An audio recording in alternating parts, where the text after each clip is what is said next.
Shabbat Shalom, Haverim, Shabbat Shalom, amigos e amigas. Finalmente vamos dar início ao estudo da nossa Parashá.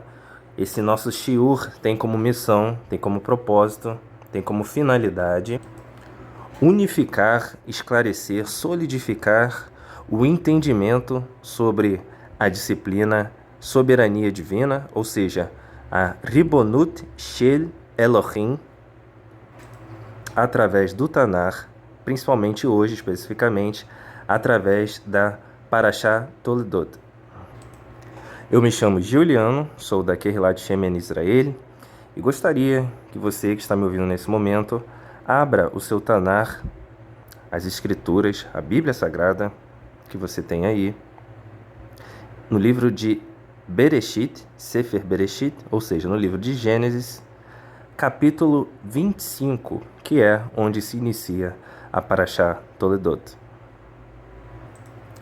Mas, amigos e amigas, antes de iniciarmos efetivamente na leitura de Gênesis, aliás, nos comentários a respeito de Gênesis 25, que é onde começa a Parashá Toledot, se faz necessário citar um texto base a respeito de Yaakov e Esav, Esaú e Jacó. Esse texto base está em Malaquias, capítulo 1, versículo 2 e 3, onde se lê: Eu te amei, disse o Eterno, e você disse, como nos amou? Não era Esav, Esaú, irmão de Yaakov, Jacó? Diz o Eterno, e eu amava Yaakov. Versículo 3, e odiei a Esav, a Esaú, e fiz dos seus montes uma desolação, e de sua herança um habitat para os chacais do deserto. Partindo agora, amigos, para Gênesis Bereshit 25, lemos a seguinte frase no seu versículo inicial, no seu passuk inicial. E estas são as gerações de Isaac, ou seja, estes são os descendentes, as histórias, as narrativas, ou seja, Toledot de Isaac. Segundo o Humash Gutnick, nós podemos observar um comentário de Rashi, um dos maiores investigadores da Torá. E esse comentário, ele nos faz visualizar que Rashi nos conta, segundo os ensinamentos racídicos, ou seja, o ensinamento dos judeus pietistas do leste europeu, nos conta que Esav, Esaú e Yaakov, Jacó, ambos são arquétipos, representam algo. E no nosso contexto, que algo seria esse? Jacó, Yaakov, representa a Nefesh. O que é Nefesh? Nefesh, Juliano, é o que nós conhecemos aqui como alma. Entretanto, a Torá, ela expande esse conceito. Nós temos uma expressão que seria mais aproximada a Nefesh, ao invés de alma, que seria níveis de consciência. É mais adequado chamar nossas camadas interiores de níveis de consciência, segundo a Torá. Caso você queira se aprofundar neste tema, esses 5 níveis de consciência se chamam Nefesh, Ruach, Neshama, Hayah e Yehidah. Ao passo que Esav, Esaú, representa o Guf, ou seja, o corpo, a materialidade, o Basar, ou seja, a carne. E essa Nefesh, ao qual é representada pela existência de Isaac e Yaakov, ela recebe a alcunha, ou seja, o apelido de criança de Deus. Ou seja, ela é como se fosse uma criança, porque o amor compartilhado entre essa Nefesh e Deus é um tipo natural de amor, ou seja, como se fosse entre o pai e o seu filho. Entretanto, conforme podemos observar, o nosso corpo, a nossa carne, ele não é dotado de um amor inerente, de um amor incontestável, de um amor inseparável em relação a Deus. Muito pelo contrário, se nós observarmos o corpo, a carnalidade, ela esconde a presença divina através das suas inclinações. E por fim, muitas das vezes no fim do dia, o corpo ele acaba escondendo, ocultando a presença do Eterno, através dos nossos atos não refinados. Ou seja, amigos, conforme falamos aqui, conforme mencionamos a soberania divina, a Ribonut Shel Elohim, tudo aquilo que o Eterno projeta e desenvolve tem um fim, tem um propósito. O Eterno, ele cria o homem, ele nos cria com um propósito específico, com uma missão, com uma Shelichut específica no Olam, ou seja, no mundo. E essa missão, e essas pessoas, e este corpo, essa Nefesh, ela representa ações distintas através de dois arquétipos, dois personagens que a Torá ela discrimina como sendo parte indissociável da história humana. Observemos o comentário no Sefer Torah, no Humash Sefer Torah da editora Sefer, a respeito dessa dinâmica entre Esav, Esaú e Jacó. No versículo 22, nós observamos que "E lutaram os filhos no seu ventre". E o comentarista dessa edição do Humash nos conta que as figuras de Yaakov, Jacó e Esav, Esaú aparecem eternamente em luta, embate, em litígio. Desde as entranhas maternas combatiam os dois irmãos, e as palavras divinas proclamam que isso significava uma ulterior, ou seja, algo interno, extremamente interno, uma ulterior peleja entre duas ideologias, ou seja, entre duas vias de pensamento, entre duas maneiras de ver o mundo, entre duas maneiras, portanto, de servir ao Eterno, entre duas maneiras, portanto, também de enxergar a soberania divina. Esaú, Esav, pela influência das Sagradas Escrituras, aparece associado à ideia de perversidade e maldade. Yaakov e Jacó, a ideia de integridade e inocência. E este combate e este embate se repete inúmeras vezes no transcurso da história da humanidade.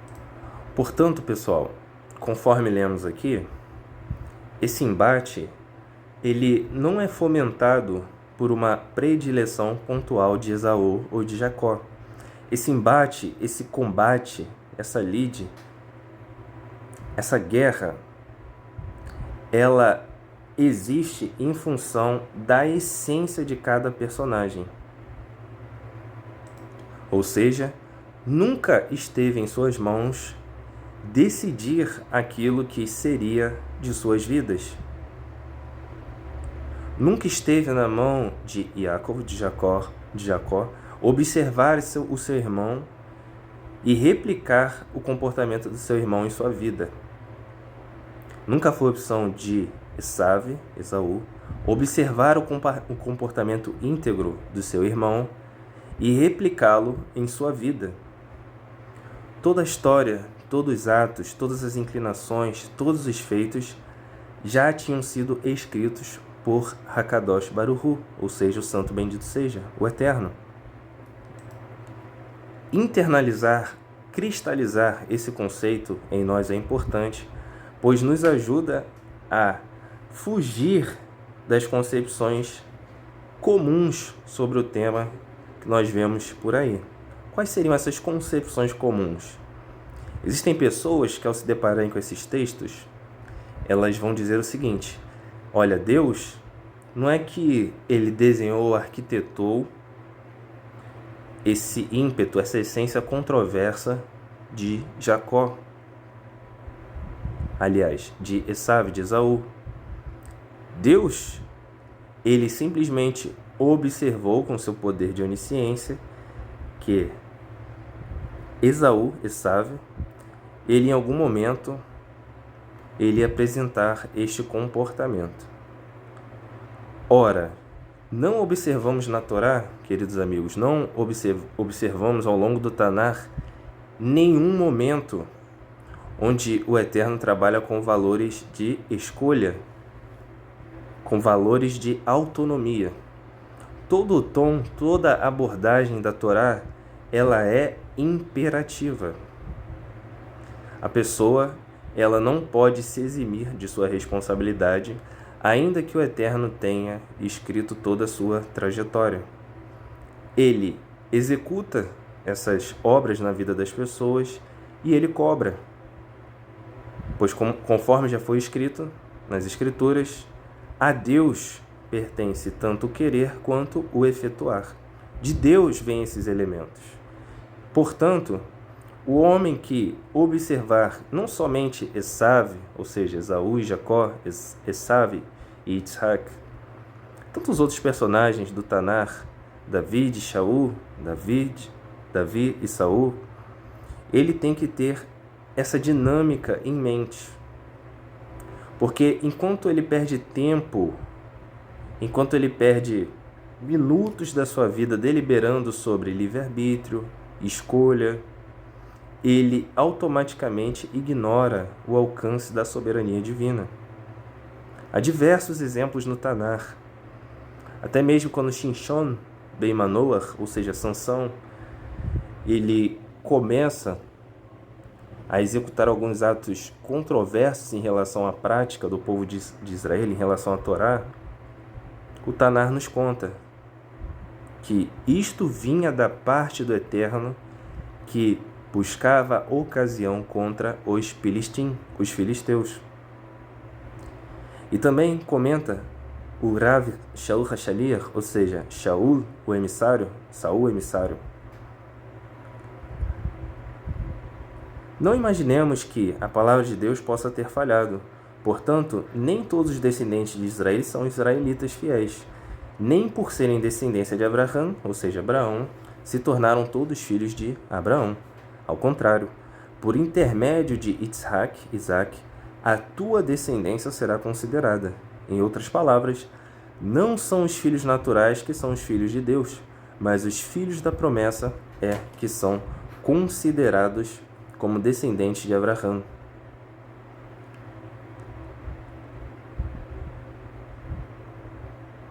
Pois foi assim que a promessa foi declarada: no tempo certo virei novamente a Sara, e ela dará à luz a um filho. E este não foi o único evento. Também os filhos de Rivca, ou seja, Rebeca, tiveram o mesmo progenitor, nosso pai Isaac. Contudo, antes mesmo que os gêmeos nascessem ou realizassem qualquer obra boa ou má, para que o plano de Deus, o planejamento do Eterno, segundo a eleição, a Berichá, permanecesse inalterado. Não jamais por causa das obras, mas sim por aquele que chama. E foi-lhe dito: o mais velho servirá ao mais novo. Como está escrito também: amei a Jacó e odiei a Esaú. Que conclusão podemos tirar disso? Acaso Deus não é reto, não é justo? De modo algum. Porquanto ele declara a Moshe: terei misericórdia de quem eu quiser ter misericórdia, e terei compaixão de quem eu desejar ter compaixão. Assim, claro está que isso não depende da vontade, tampouco do esforço humano, mas da maneira como o Eterno, como nosso Deus, focaliza sua misericórdia.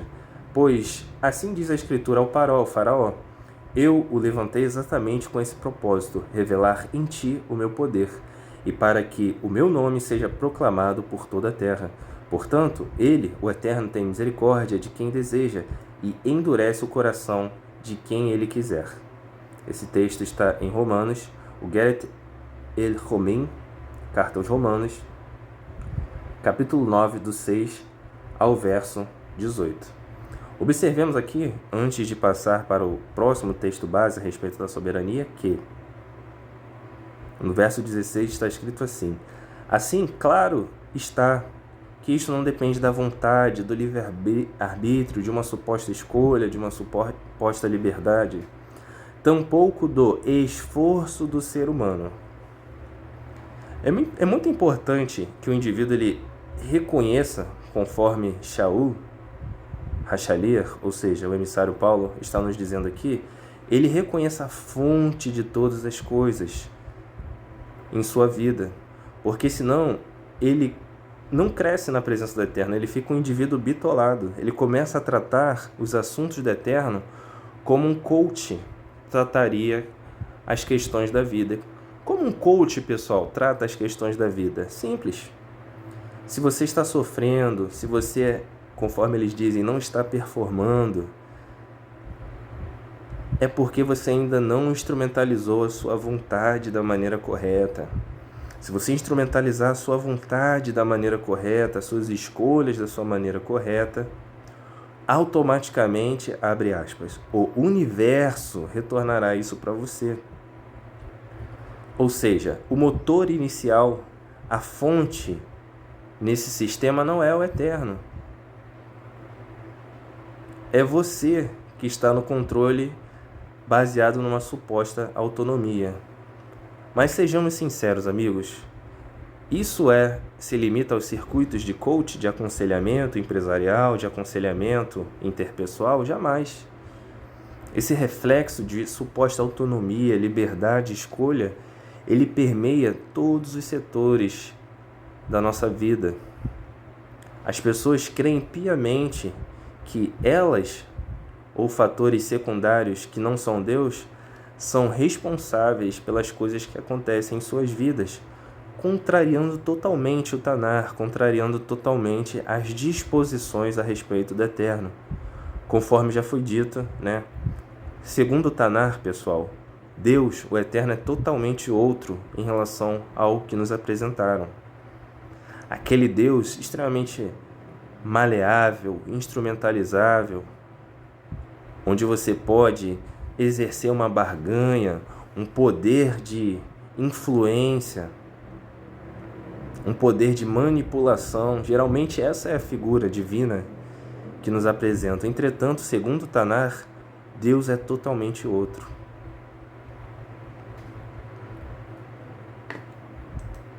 Não à toa nos conta o Tanar: contigo mora o perdão. Para quê, pessoal? Para que possamos barganhar o perdão? Não. O texto do Tanar nos conta: para que sejas temido. Finalmente, quando a pessoa ela abraça essas percepções sobre a soberania divina, ela consegue ter um pequeno vislumbre sobre a essência do Eterno, sobre como ela deve se dirigir ao Eterno, qual seria a maneira adequada de pedir, qual seria a maneira adequada de ser atingido pelos eventos. Tenta imaginar você, uma pessoa que não reconhece nada da soberania divina em sua vida. Como que ela reage aos eventos? Ela é sempre reativa. Ela nunca consegue extrair daquele momento a lição que o Eterno está tentando passar para ela. Ela não consegue se dirigir ao Eterno para retificar alguma coisa nos seus mundos interiores, ou nas questões familiares, ou nas questões trabalhísticas, ou nas questões maritais. Ela recebe os eventos, ela é bombardeada pelos eventos, e ela nem sabe o porquê aquilo está acontecendo. Vamos seguir para o próximo texto, pessoal. O próximo texto está em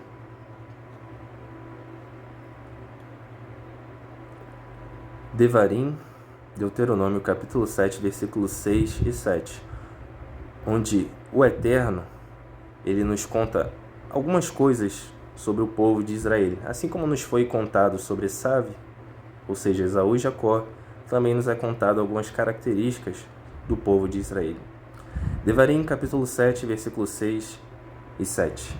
Pois tu és um povo consagrado ao Eterno, teu Deus. Foi a ti que o Eterno, teu Deus, escolheu dentre todos os povos sobre a face da terra, para seres o seu povo querido, seu tesouro particular, seu tesouro pessoal.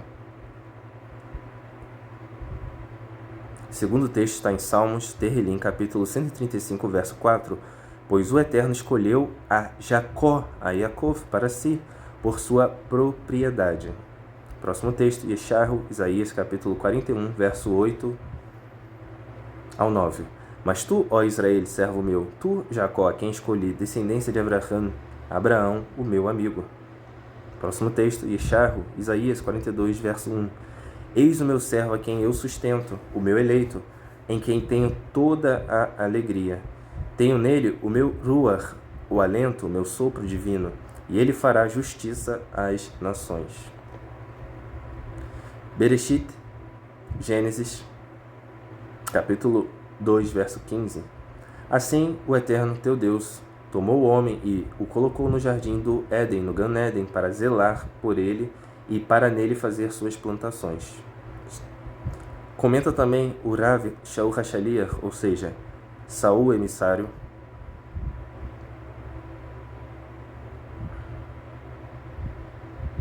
o seguinte texto: E aos que predestinou, a estes também chamou, e aos que chamou, a estes igualmente justificou. Existe um certo comportamento, pessoal, que quando começa a lidar com essas verdades da Escritura, a sua mente começa a rejeitar, às vezes não verbalmente, mas em ações. Mas quando verbalmente, algumas pessoas viram assim: você está repetindo isso porque você crê que você é eleito, que você é filho da luz. E o Tanar nos conta que quem nos justifica é o Eterno. Existe um plano de salvação onde o Eterno justifica os seus eleitos. Ainda que esse exercício de conhecimento sobre a soberania divina ele não alcance muitas mentes, muitas vidas, o Eterno, no final das contas, é quem justifica os eleitos. Continuando, e aos que justificou, a estes também glorificou. Isso está em Romanos capítulo 8, verso 30. Então, pessoal, a questão da soberania divina, conforme observamos, o eleito ele toma ciência, muito longe de um mero exercício intelectual ou de conhecer as disposições do Tanar sobre o Eterno. Muito longe disso, ele toma ciência a respeito desses temas e a vida dele passa a ser mais qualitativa.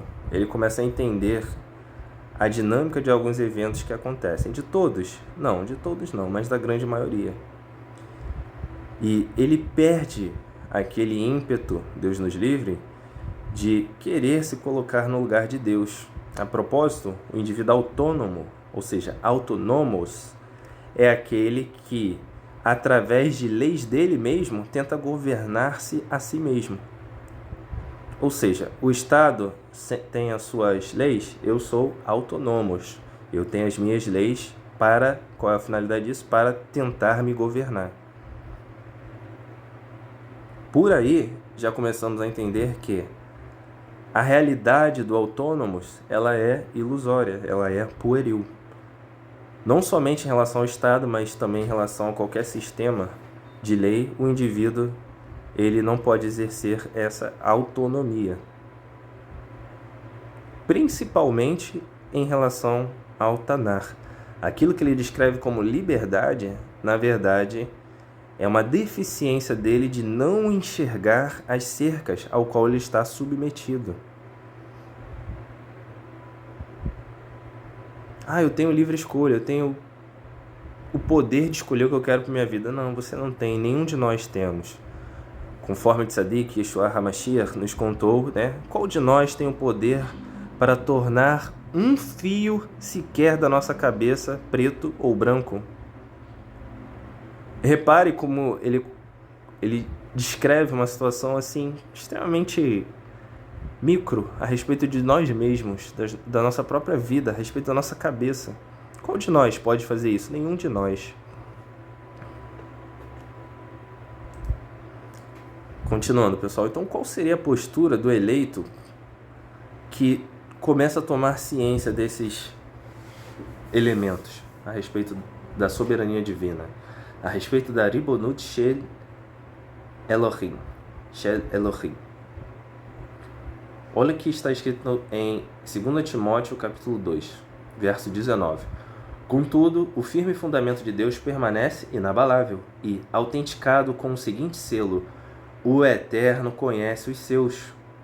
E aparte-se da injustiça todo aquele que profere o nome do Adon, do Senhor, de Hashem, do Eterno.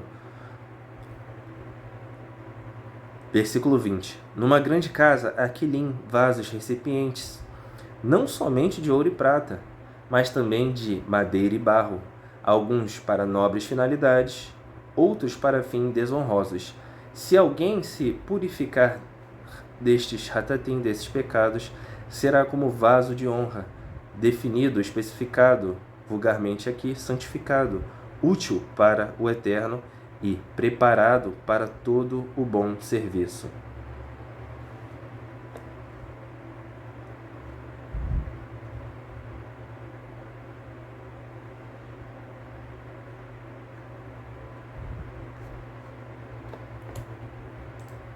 Ou seja, esse nível de consciência, uma vez aumentado, ele faz com que o Bnei-Or, o filho da luz, se aparte das questões das trevas, das questões injustas, das questões tortas.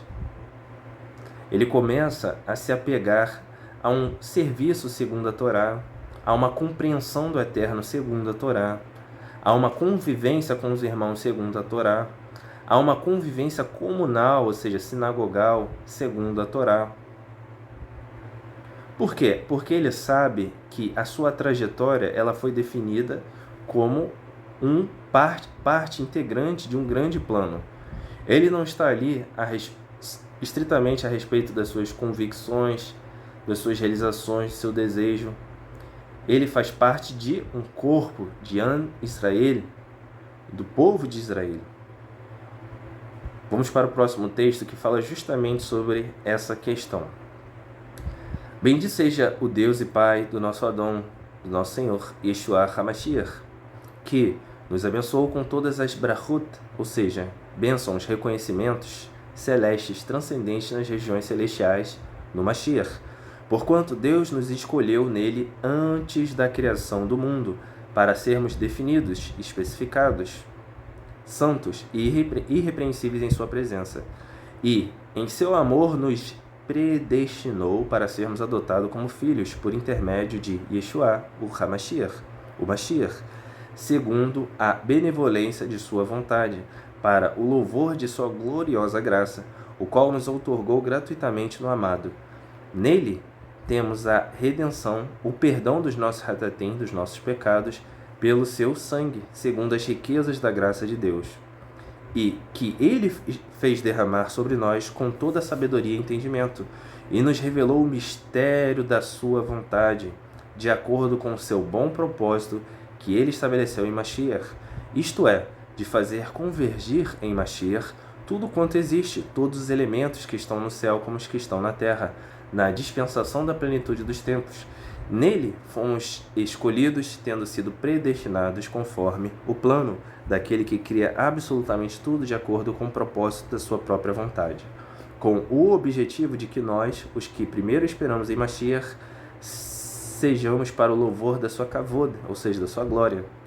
Nele, igualmente vós, tendo ouvido a palavra da verdade, ou seja, as Besorot Tovot, as boas novas da vossa salvação, e nele também, querido, fostes selados com Ruach HaKodesh, o sopro, ou seja, o alento divino da promessa, que é a garantia da nossa herança, do nosso quinhão, para a redenção da propriedade de Deus, para o louvor da sua kavod, ou glória, e da sua kavod, ou seja, glória. Esse texto está em Efésios capítulo 1, do 3 ao 14. Esse conteúdo que acabamos de ler aqui, pessoal, ele também está presente no Zohar, quando o Zohar começa a destrinchar, a explicar as missões do Mashiach, quando o Zohar também começa a explicar a relação da humanidade com o Mashiach. Há um livro também chamado Os Dias de Mashiach. É uma literatura um pouco difícil de ser encontrada, mas quem tiver a oportunidade de ler vai encontrar esses mesmos elementos. Onde esses elementos estão também, pessoal? Quando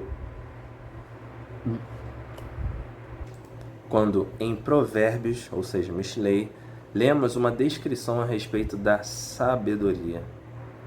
Ali entendemos e visualizamos como o papel de Mashiach é servir como um molde a todas as coisas subsequentes. Mas, após considerarmos esses conceitos, será que o Tanar ele se estende na descrição de outros homens perversos, malignos, filhos das trevas? Em 1 Shemuel, ou seja, em 1 Samuel, cada um de nós, ao abrirmos o nosso Tanar, as Escrituras, a Bíblia que você tem em casa, nós podemos vislumbrar um episódio que Davi, uma vez com seus soldados no deserto, fugindo do rei Shaul, ou seja, do rei Saul, ele necessita de subsistência, ele necessita de alguns recursos para si e para os seus homens. E eles ficam sabendo que nas imediações existe um homem de posses que poderia largamente, segundo suas posses, sem prejuízo da sua subsistência, da sua família, ele poderia largamente ajudar Davi e seu contingente. E ele envia 10 moços a esse personagem, ou seja, 10 rapazes, 10 rapazes que estavam junto com ele nessa missão. E ele envia esses 10 rapazes a Nabal, solicitando alguma coisa que estava ao seu alcance, é importante frisarmos isso, para mantimento, para que aquela equipe, que livrou Israel de tantos inimigos externos, pudesse continuar sua jornada. Porém, pessoal, Nabal, ele nega, mesmo tendo recursos, mesmo tendo com o que alimentar, tendo água, tendo comida, ele se nega. E a Escritura, o Tanar, se refere a ele como um homem duro e maligno, conforme está escrito em 1 Shemuel, capítulo 25:3, onde se lê: E era o nome deste homem Nabal, e o nome de sua mulher Abigail, ou seja, Abigail, e era a mulher de bom entendimento e formosa. Porém o homem, olha a adversativa, porém o homem era duro e maligno nas suas obras, e era da casa de Caleb. E Nabal respondeu aos criados de Davi e disse: Quem é David? Quem é o filho de Jessé? Muitos servos há hoje que fogem do Eterno. Essa expressão, pessoal, que Nabal utiliza, quem é David? Ela aponta para outra situação, outro filho das trevas, ao qual teve o seu coração endurecido. Ao invés de perguntar quem é David, ele pergunta quem é Yud-Hei Vav-Hei, ou seja, quem é o Eterno para que eu lhe obedeça. Então, é preciso reconhecer a existência desses personagens e reconhecer os seus modus operandes em relação aos assuntos do Eterno. Nabal, sem cerimônia nenhuma, sem investigação, conforme o Tanar nos orienta o Tzadik, surgiu uma questão, investigue. Nabal simplesmente não ajuda David e já descaracteriza. Mas quem é esse David? Em outras palavras, pessoal, quem é David? Como que ele vai me ajudar? O que eu vou ter? Qual o benefício que eu vou ter ajudando esse desconhecido?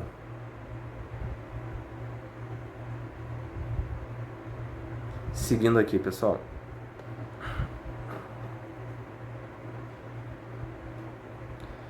Há também,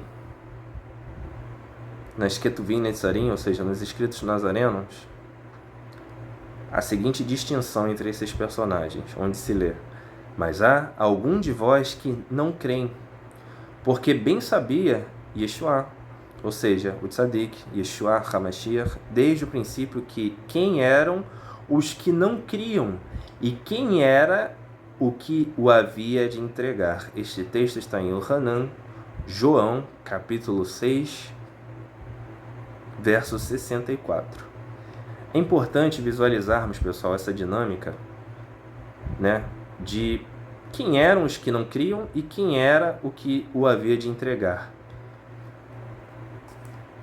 Ele sabia, ou seja, ele tinha consciência da existência desses personagens e, na sequência, ele identificou quem eram estas pessoas. Na abordagem clássica, onde o homem ele aparentemente tem um controle a respeito do seu destino, esse versículo aqui, ele é estranho. Por quê, pessoal? Porque na concepção da maioria das pessoas, é só uma questão de arrependimento. A pessoa tem que se reavaliar, fazer um inventário moral, a partir dali ela se recicla e ela retorna ao eterno. Todos podem retornar ao eterno? Não, jamais, de maneira nenhuma. Conforme está escrito em Tiago, em Yaakov, que é o eterno que distribui os dons e a emuná, ou seja, a fé. Não é um esforço intelectual, não é um esforço psicológico, psicanalítico. O eterno alcança aquelas ovelhas perdidas. O eterno, ele dá os itens necessários para que aquela pessoa retorne em sua direção.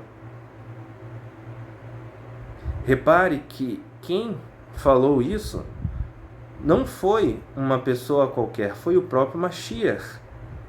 Nesse formato clássico, onde as pessoas estão nos centros de sua vida, pessoal, bastava o Mashiach chegar para a pessoa e ter uma conversinha com ela, tentar convencê-la de que aquele caminho é ruim. Isto existe, pessoal, nas Escrituras, nos Ketuvim Netzarim, nas Besorot Tovot, ou seja, nas Boas Novas? De maneira alguma. Quando aquele que o havia de trair o traiu, inclusive é o próximo versículo que diz: respondeu-lhe Yeshua: não vos escolhi a vós os 12? Ainda assim, um dentre vós é um Satã, ou seja, opositor. Vai se colocar como oposição ao fluxo da obra. Isso está em Yohanan, capítulo 6, verso 70.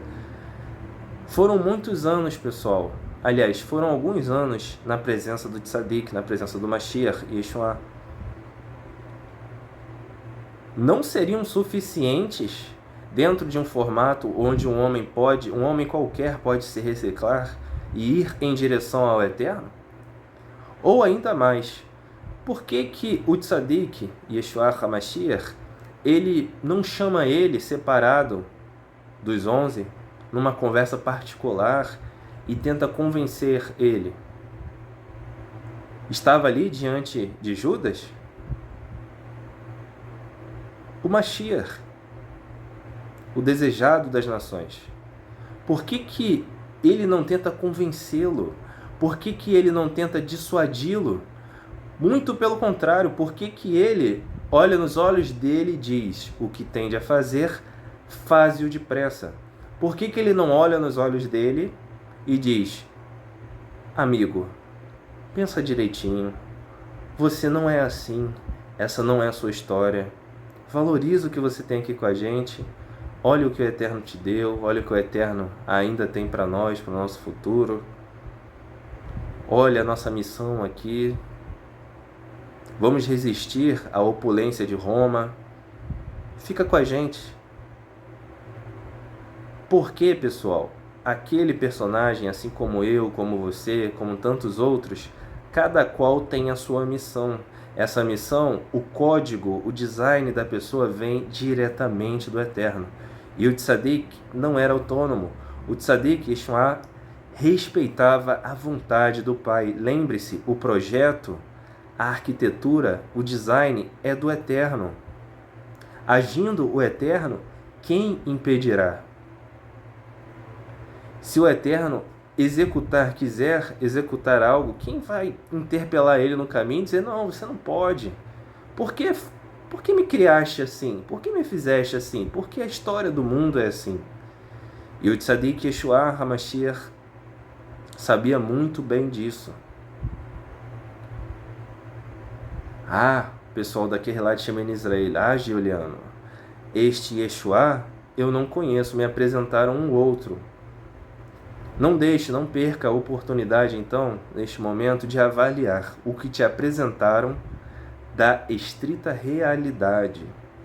Quantas das vezes as pessoas diluem a realidade em prol dos seus interesses? Quantas das vezes as pessoas abrem o caminho estreito para caber mais gente? Aliás, tentam abrir o caminho estreito. Na verdade, elas não conseguem, elas vão por um outro caminho, um caminho largo.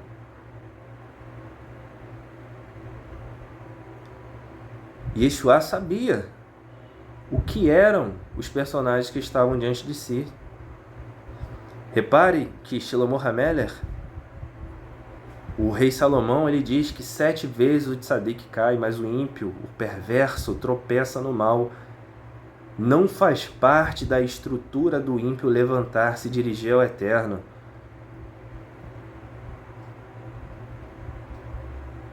Você provavelmente ouviria ao tentar convencer um ímpio, um perverso de alguma coisa: Deus? Quem é Deus? Quem é o Eterno? Quem é o tzadik? Intermediários? Eu preciso de intermediários? Não, eu sou o dono do meu próprio nariz, do meu próprio destino. Eu vou performar, vou me reavaliar e vou vencer. Ele desconhece, ele ignora, ele não aceita o estilo de vida do eleito, do filho da luz. Para ele, tudo aquilo é uma grande perda de tempo. Se ele esbarra com alguma coisa, existe filho da luz religioso? Aliás, filho das trevas religioso? Claro que existe. Mas se ele esbarra em algum conceito que demande responsabilidade, conscientização, ele vai fingir que vai acatar, vai permanecer naquele meio por diversas conveniências, ou seja, ele vai brigar pelo rótulo, mas jamais pelo conteúdo. O conteúdo lhe é desconhecido. As verdades por trás do Tanar, das Escrituras, da Torá, por trás do Mashiach, lhe são totalmente abstratos. Não faz parte do rol de interesses desses indivíduos se debruçar sobre essas questões.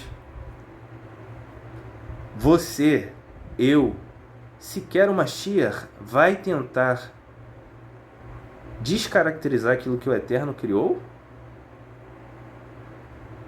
Será que com esta ação muitas das pessoas não estão dizendo: eu até sei que o Eterno é soberano, mas eu acho que eu posso influenciá-lo de alguma forma, eu acho que eu posso fazê-lo tornar um Bnei Rocher, ou seja, o filho das trevas e um filho da luz? Jamais. O joio, pessoal, parece muito com o trigo. Entretanto, o joio não tem utilidade.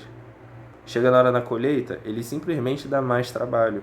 Ele é separado e o valor do trigo é mais uma vez evidenciado. Por quê? O trigo segue para a sua função, que é alimentar terceiros, e o joio segue para ser queimado. Esta é, portanto, pessoal, a tão grande, importante necessidade de sabermos reconhecer um personagem do outro. Conforme diria o mesmo Tzadik Yeshua, reconhecerei as árvores pelos seus frutos. Observe se o discurso da pessoa está alinhado com as suas ações. Observe se a pessoa de fato valoriza aquilo que o Eterno manda que ela valorize. Observe se de fato ela se afasta daquilo que o Eterno mande que ela se afaste. Continuando, pessoal, nos indícios dos Ketuvim Netzarim a respeito desses personagens, da essência desses personagens, lemos em Yohanan, João, capítulo 17, 12, o seguinte texto: Estando eu com eles no mundo, guardava-os, cuidava deles em teu nome. Tendo guardado aqueles que tu me deste, nenhum deles se perdeu, senão o filho da perdição, para que o Tanar, ou seja, as Escrituras, se cumprissem. Então, pessoal, ele tinha consciência que não era um exercício de convencimento. Existia um programa, existia um cronograma para aquele personagem, e esse cronograma não pode ser alterado, nem sequer mesmo pelo Mashiach. Próximo texto. Todavia, Shaul Hashalia, ou seja, Shaul, o emissário, cheio do Ruach HaKodesh, cheio do sopro, o alento divino, fixando os olhos nele, disse: Ó filho do Satã, ou seja, opositor, cheio de todo engano, de toda malícia, inimigo de toda justiça. Observem como os termos vão se repetindo, pessoal. Inimigo de toda justiça é uma pessoa que é inimigo de tudo que é reto, de tudo que é louvável, de tudo que diz respeito à Torá, de tudo que diz respeito ao Tanar, de tudo que diz respeito ao Mashiach. Ó filho de Satã, opositor, cheio de todo o engano, de toda malícia, inimigo de toda injustiça, de toda justiça, não cessarás de perturbar os retos caminhos do Eterno? Isso está em Maasei Talmidim, ou seja, Atos dos Apóstolos, capítulo 13, Atos dos Emissários, aliás, capítulo 13, verso 9 até o 10. Vamos agora, pessoal, para a última parte do nosso shiur, do nosso ensino, dos nossos estudos aprofundados sobre a natureza de Esav, de Esaú e de Jacó. De acordo com o Midrash, a edição do El Midrash disse, página 204 em diante, Esaú desejava o Olam Hazé. Ou seja, pessoal, Esaú tinha uma predileção, uma inclinação, uma limitação em relação à realidade do Olam Hazé. O que é o Olam Hazé? É o mundo presente. Por que mundo presente? Porque este mundo sofrerá alterações. Esse mundo, ele, em determinado patamar de sua existência, ele estará integralmente conectado com o Eterno. Por isso que se diz, aquele que quer ser amigo do mundo se constitui inimigo de Deus. Porque o objetivo do Eterno, pessoal, é transformar o Olam Hazé, transformar o Olam, o mundo presente. Através disso, através dessa intenção do Eterno, nós nos tornamos coparticipantes ativos dessa mudança. Ou seja, se você se alegra, se você se contenta com o mundo presente, você não está alinhado com os objetivos de Hakadosh Baruch Hu, do Eterno bendito seja. Você quer que algo torto continue torto. Continuando. De acordo com o Midrash, El Midrash disse, Esaú desejava o Olam Hazé, o mundo presente, e Jacó, o Olam Rabá, o mundo vindouro. Olam Rabá é mundo vindouro e Olam Hazé é mundo presente. Quando Rivka, Rebeca, passava perto de uma Avodá Zará, ou seja, de instrumentos de idolatria, Esav se mexia na sua barriga, Esaú se mexia na sua barriga. Porém, quando passava num Beit Midrash, numa casa do livro, ou seja, de estudos das Escrituras, de estudos da lei do Eterno, Yaakov queria sair, ou seja, nascer prematuramente. Quais eram as características de Esav? Ele era imediatista. Eu estou com fome agora e eu posso morrer amanhã. Ele pensa a curto prazo. Ele não consegue dimensionar as questões em torno da sua existência. Ele possui vitalidade e energia para realizações, porém não canaliza para o objetivo devido. Ou seja, canalizar a existência em direção a Hakadosh Baruch Hu, em direção ao Eterno. Esav, portanto, representa o Yetzer Hará. O que é Yetzer Hará, pessoal? É a inclinação para o mal. Já dissemos aqui mais cedo que ele representa também a carne, as inclinações carnais, as questões estritamente terrenas.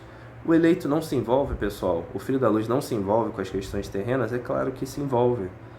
Mas em todos os aspectos da sua vida normativa, ele busca, ele procura, ele não se deixa abater e ele retorna isso em direção ao Eterno, porque ele sabe que tudo isso é concessão.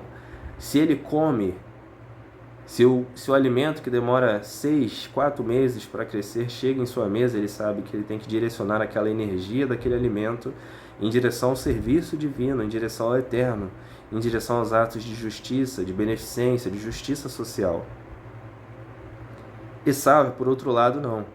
Ele instrumentaliza esses mesmos recursos em direção a questões estritamente terrenas, conforme já falamos aqui. Tem pessoa que acredita piamente que a vida é estritamente trabalho, outras que é estritamente casamento e família, outras estritamente que a vida é orações, leituras sagradas, ou seja, ela nunca se envolve com as coisas terrenas, ela não consegue elevar uma realidade terrena, ela evita embates, ela prefere viver de maneira isolada. É preciso ter conhecimento desses conceitos para que cada um de nós, segundo a misericórdia do Eterno, canalizemos essa oportunidade, a vida, os recursos em direção ao Eterno, em direção ao Olam Rabá, em direção aos objetivos, às intenções do Eterno para o Olam Hazé. Mais uma vez, o mundo não permanecerá no formato, na configuração que visualizamos hoje.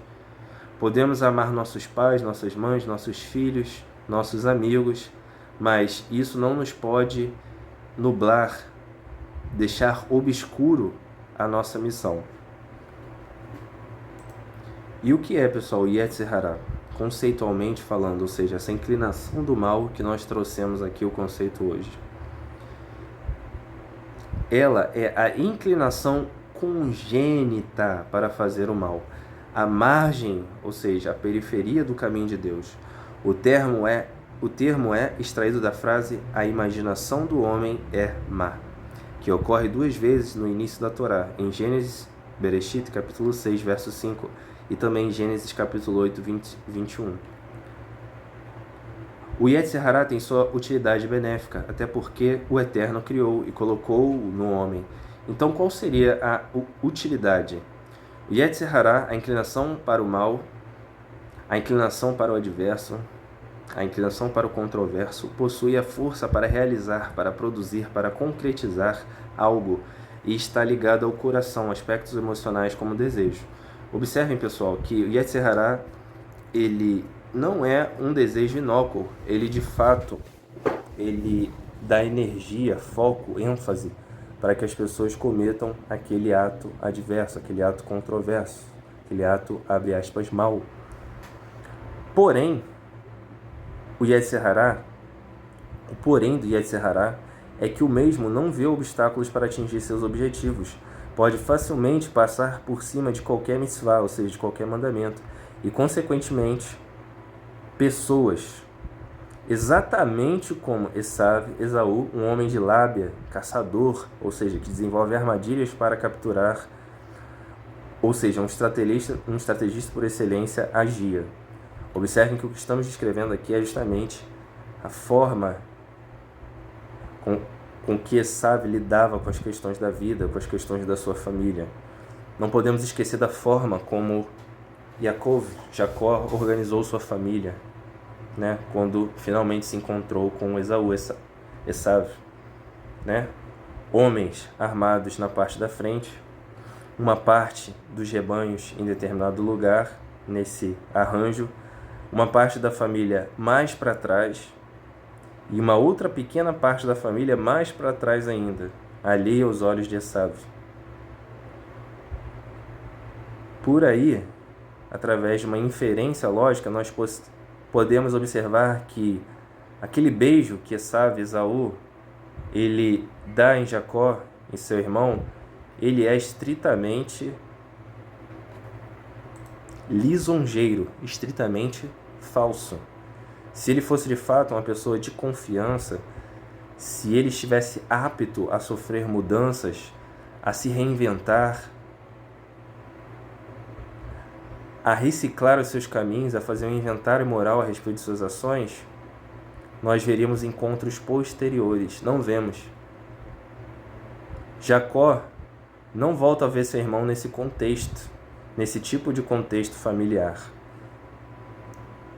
Eles cortam os laços. É importante a gente ter essa consciência, né, de cortar laços quando é necessário. Conforme nos alertava de Tzadik Yeshua HaMashiach.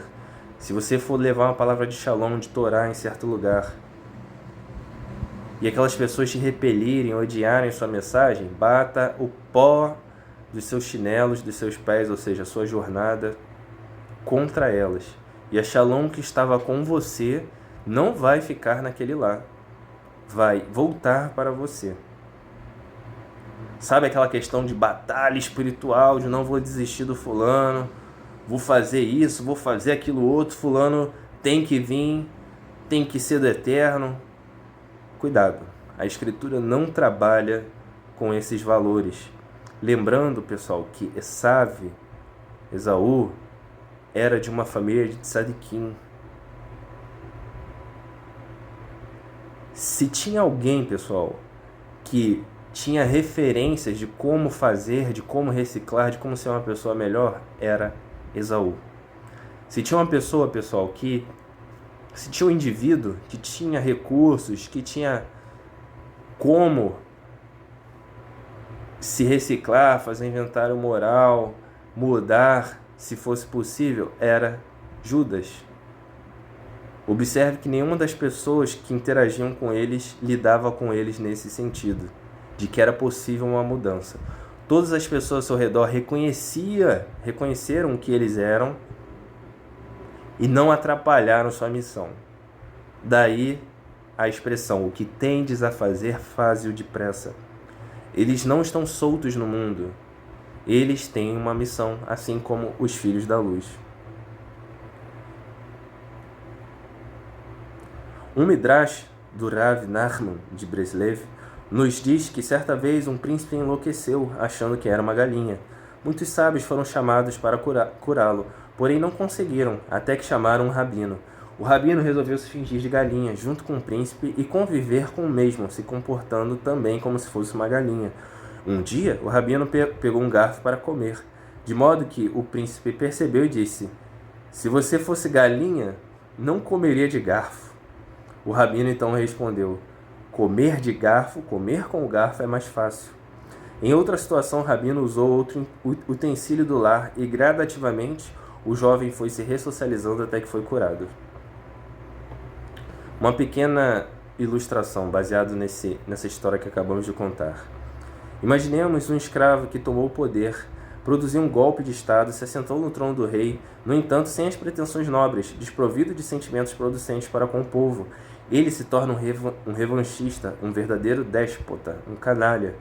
Ele diz: "Agora eu vou me vingar, agora é o momento da revanche." A exemplo do que aconteceu com Amã, o Amalequita, o Midrash conta que Amã, galgou na hierarquia até perder o controle. Da mesma forma, o Tanar nos diz sobre Avshalom ben David, que se revoltou contra o próprio pai a ponto de destruir a sua família e desejar matar o seu próprio pai. Observe então, pessoal, que na verdade ele não perdeu o controle, ele nunca esteve no controle, ele sempre esteve fazendo aquilo que o Eterno determinou que ele fizesse. Onde nós lemos isso, pessoal? Qual é o paralelo da história que acabamos de ler aqui? Reparem que o rabino diz para o rei, para o príncipe que pensava que era uma galinha, ele diz assim: "Comer com garfo é mais fácil." Ao que isso nos remete, pessoal? A história do próprio Paró, do faraó. Eu não sei vocês, mas se aparecem dois anciões no meu local de trabalho, na minha repartição, transformando o cajado numa piton, numa cobra, uma cobra com tamanho suficiente para engolir as minhas artes de ilusão, artes mágicas de ilusão, ou seja, não havia poder nenhum ali, era tudo ilusão, as cobras já estavam ali, eu iria ouvir atentamente o que esses senhores têm a me dizer. Quanto mais na primeira, na segunda, na terceira praga. Não é brincadeira. Água em sangue, rã, piolho, meteoro caindo na sua cabeça, primogênito morrendo, e o seu coração duro. Você não consegue tomar uma decisão, aos olhos de muitos, extremamente, conforme diria o rabino aqui, fácil. Né? Você junta o tique e o teco e fala assim: não, realmente não vai dar para mim e para o meu povo. Né? Se fosse uma questão de racionalizar o processo, se fosse uma questão simplesmente de fazer um inventário moral a respeito das nossas ações e irmos rumo ao eterno. Essa habilidade, pessoal, só existe na vida do Bnei Or, do Filho da Luz. Esse sim consegue reavaliar seus pensamentos, seus conceitos e fazer uma techuvá real, uma techuvá sincera.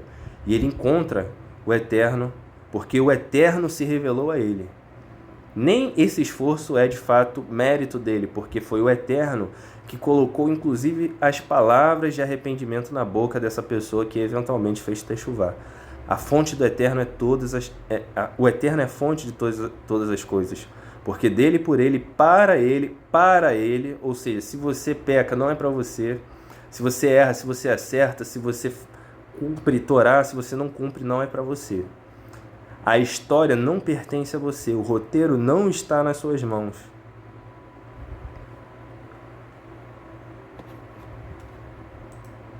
Encerrando aqui, pessoal, estamos na parte final a respeito desse estudo. Vamos encerrar mais uma vez caracterizando as questões em torno de Esav, de Esaú. Esaú está predisposto a avaliar qualquer cenário com os olhos carnais, com olhos terrenos, de acordo com a sua própria aparente autonomia, a sua própria aparente vontade, a sua própria aparente liberdade.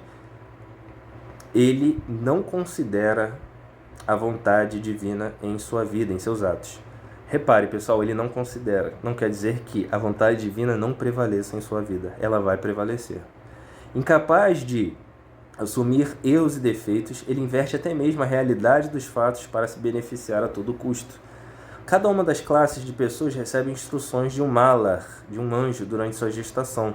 Os Bnei Or, os filhos da luz, são instruídos por Malachim, Malachei Or, anjos da luz, e os Bnei Rosher por Malachei Rosher, anjos das trevas, Malachim das trevas.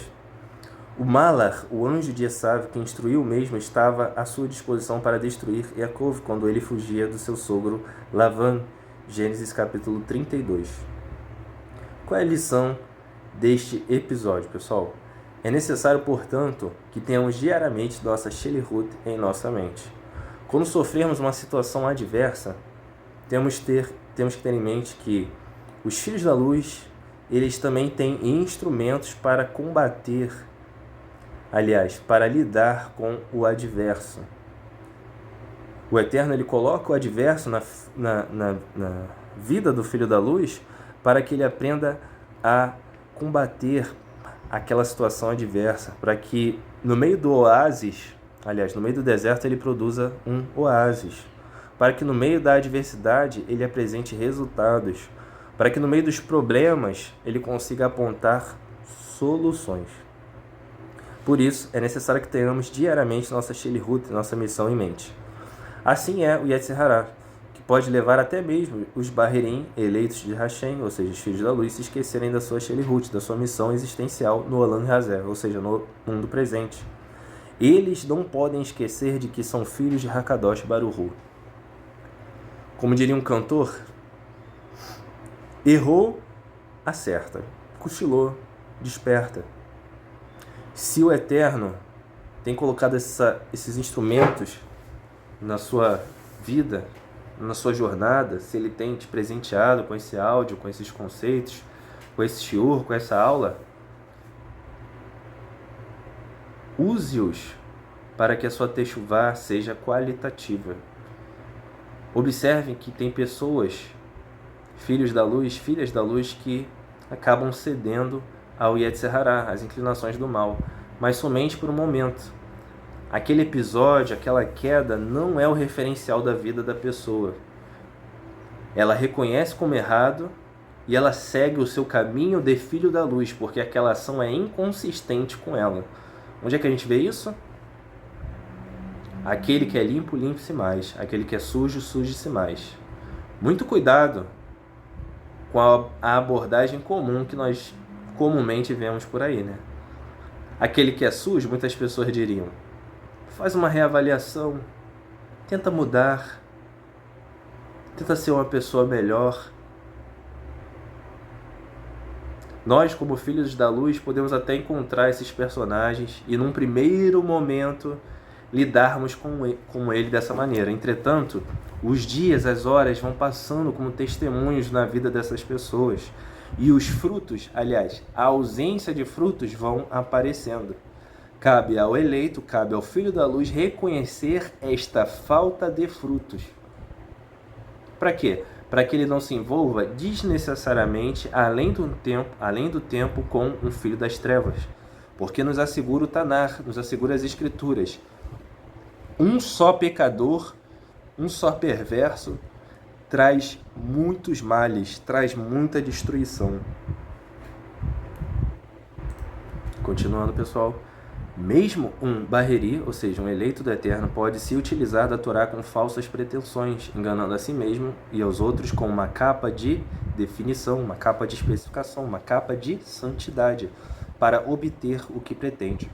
Um dos comportamentos mais clichês ou comuns é o uso da Avodá Zará, idolatria, trocando os pés pelas mãos, semelhante aos homens como Shaul HaMelech, ou seja, Saul rei, que mandou matar os Kohanim em 1 Samuel 22 e consultou uma feiticeira em 1 Samuel capítulo 28.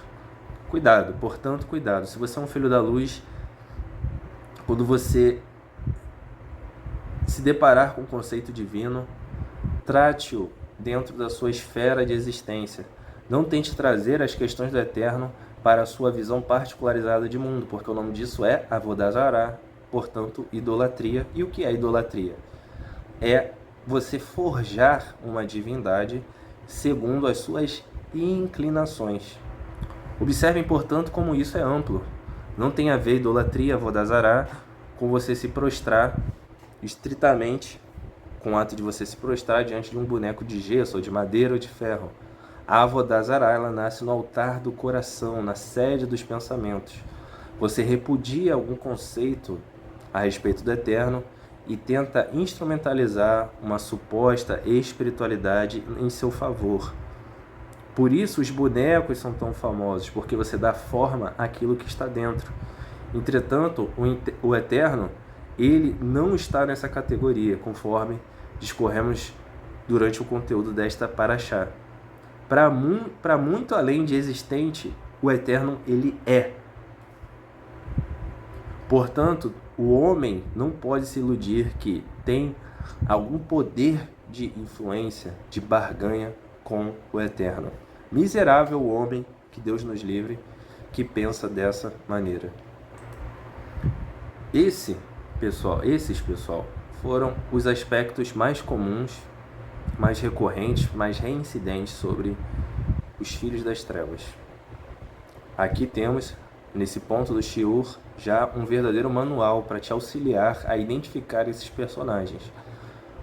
Falamos de terceiros, identificar terceiros, mas e você?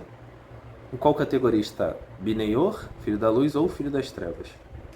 Seguindo o nosso estudo, pessoal, a respeito dos Bineior, não podemos deixar de mencionar que muitas pessoas se perguntam, quando elas se deparam com esses conteúdos apresentados,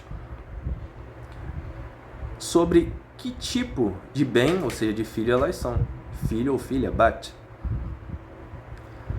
Em relação aos filhos da luz, a Torá enfatiza a natureza de Tzedek, integridade, justiça, conforme a Torá nos conta nessa Parashot, Toledot, a respeito de Yaakov, de Jacó. A Torá nos conta que ele era Tam, ou seja, íntegro. Apesar de sujeitos a defeitos e falhas e quedas, a real essência de um eleito do Eterno é sua obstinação em cumprir as mitzvot, os mandamentos. Ao contrário do que dizem os discípulos de Edom, ou seja, do sistema religioso de Roma, Yaakov era íntegro, Tam, conforme expresso na Torá, em Gênesis 25, verso 27. Alguns textos também alguns outros textos a respeito da percepção de Mashiach, de Yeshua ben Yosef, a respeito destes personagens.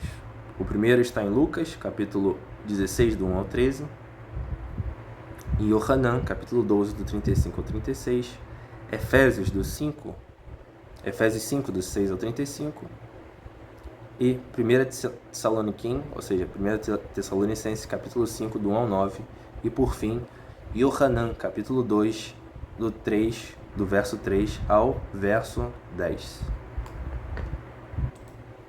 Ou seja, pessoal, aqui encerramos nossa paraxá, recapitulando os pontos, que nós trouxemos aqui. Não se esqueça jamais, ao lidar com a Torá, com os personagens do Tanar, das Escrituras, da Bíblia, que A soberania, ela permeia todo o Tanar, toda a Ketuvim Netzarim, ou seja, todos os escritos nazarenos. Não existe um livro onde a soberania ela existe e no outro livro as pessoas estão escolhendo os seus destinos. A soberania, ela permeia toda a escritura.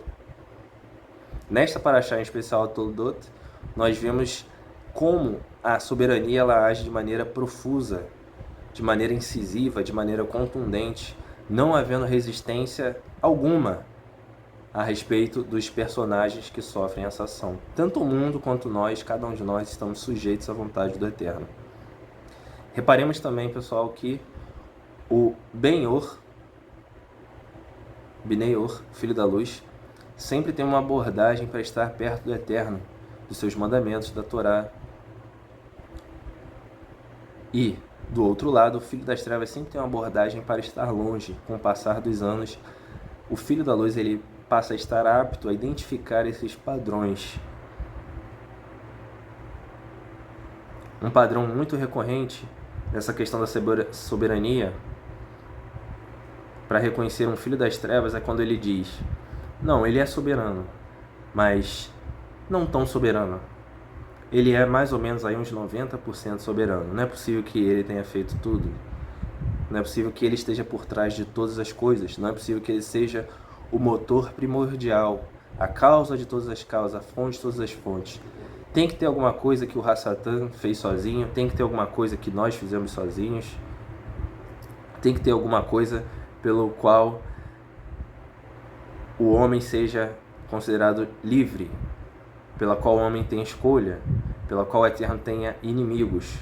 Não existe, portanto, pessoal, pecar contra o Eterno. Existe pecar diante do Eterno. E, por fim, abandonemos todos nós, após a exposição desse conteúdo, o conceito de que o Eterno sabe o futuro. Estritamente sabe o futuro. Ele criou e ele não faz uma manutenção, ou seja, ele criou, deixa os humanos fazerem o que quiserem, e ele avisa, esse caminho é bom, esse caminho é mau. E olha o que o fulano fez, vou ter que fazer tal coisa. Não, todas as coisas estão premeditadas, todas as coisas elas já estão engendradas. O projeto, o design, ele é inalterável. Por isso as escrituras falam, quando se referem às ações do Eterno, sobre antes da fundação do mundo.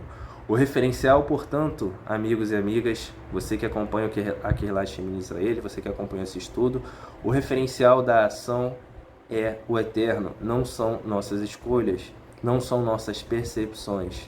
Uma vez cientes de que devemos considerar o arquiteto, o designer, devemos considerar as ações do escritor desse grande roteiro, que nós possamos, portanto, nos dirigir a Ele em todas as demandas da nossa vida, pedindo misericórdia, pedindo para Ele nos livrar de certas realidades, pedindo para que Ele solidifique e confirme as obras de nossas mãos, como Bnei Or, como filhos da luz. Shalom, shalom, amigos. Lehitraot. Obrigado por acompanhar esse estudo, essa aula. Não se esqueça de acompanhar também outros estudos aqui desta mesma plataforma no Spotify. Shalom, shalom, amigos.